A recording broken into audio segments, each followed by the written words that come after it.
September 2009 ఆ రాత్రి గడవకపోతుంది. తెల్లారి సూర్యుడు ఉదయించకుండా ఉంటే మా నిండు సూర్యుడికి గ్రహణం పట్టేది కాదు.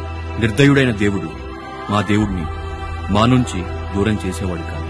విధికి విధాతైనా తలవంచక తప్పదు. మేము అతి సామాన్యులం, బలహీనులం కదా రాజా. నువ్వు లేవన్న నిజాన్ని నచ్చకపోయినా నమ్మకపోయినా నత్తనడకన మా జీవితాల్ని సాగిస్తున్న సామాన్యులు.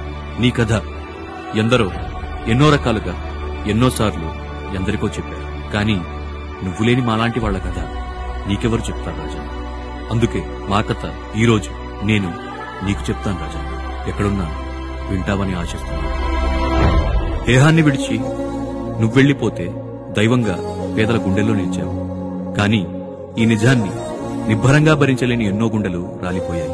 నీ చిరునవ్వు తెరపైన కనిపిస్తే చాలు కడవల కన్నీరు ధారలా కారింది. రాష్ట్రం నాయకుడు లేడని, నీ బిడ్డలకి నువ్వెప్పటికీ తిరిగి రావని, ఒక్కసారి ఎదురైతే మళ్లీ నిన్ను చూడాలని, నీతో మాట్లాడాలని చిన్న వయసులో ఇంతటి కుటుంబాన్ని తనకిచ్చి తనని పెద్దని చేసి ఏం జరుగుతుందో అర్థం కాని ప్రళయంలో ఇరుక్కున్న నీ బిడ్డ నిబ్బరంతో నిలబడి నిండు మనస్సుతో చిన్న చిన్న హృదయాలకు ఓర్పుగా ఓదార్పు ఇస్తుంటే పదవి కోసం సంతకాలు సేకరించాడని అందరూ అన్నారు. అనుభవజ్ఞులు ఒక్కరు, పైరవీల వీరులు మరొక్కరు వారి బలాబలాల్ని బట్టి కుర్చీ ఎక్కితే నువ్వుండగా మంచోడనిపించుకున్న నీ బిడ్డని జైలు పాలు చేశారు. ఎందుకో తెలుసా రాజన్న? నీలాగే అతను కూడా ప్రతివాడి భుజం తడతానన్నాడు, పేదలకి అన్నం పెడతా అన్నాడు. నీకోసం ప్రాణం విడిచినందరికీ పెద్దగా ఉంటాను అని భరోసా ఇస్తా అన్నాడు. అందుకు కాలం గడిచింది. 16 నెలల తర్వాత నువ్వు మాకిచ్చిన నీ చిహ్నం, జ్ఞాపకం మళ్లీ బయటకు వచ్చింది. కాలక్రమేణా రాష్ట్రం 2 రాష్ట్రాలయ్యింది. రాజన్న పాలించిన రాష్ట్రంలో రాష్ట్రపతి పాలన కూడా వచ్చింది. ఎన్నికలు వచ్చాయి. ఎన్నికల్లో 2 కళ్ల సిద్ధాంతం 6 చేతుల సహాయంతో నీ బిడ్డని, మా నాయకుణ్ణి ఓడించి ప్రతిపక్షంలో కూర్చుని రాటుదేలమంటే నువ్వు చూపిన దారిలోనే నిన్నే జెండాగా చేసుకుని నువ్వు చెప్పిన మాటని ఎజెండాగా మోస్తూ ప్రతి బడుగు జీవి అడుగులో అడుగు కలిపి రాయి రాయి దాటి ఎన్నో మైలురాళ్లు దాటి 3648 కిలోమీటర్ల యాత్ర చేసి ఎన్నికల్లో గెలిచాడు. వైఎస్ జగన్మోహన్ రెడ్డి అనే నేను. మంచి రోజులు వచ్చాయని అనుకున్నా. నీ బిడ్డ కదా ప్రజాసేవ చేశాడు.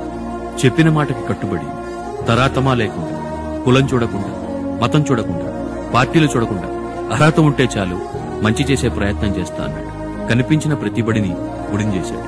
వైద్యశాలల్ని వైద్యాలయాలు చేశాడు. పేదవాడికి పట్టడన్నం పెట్టి పొట్ట నింపే ప్రయత్నం చేశాడు. పొరుగు రాష్ట్రంతో పోరాడి మరీ నీటిని తెచ్చాడు. ఇలా ఎన్నో చేస్తూ ఉన్న సమయం అది.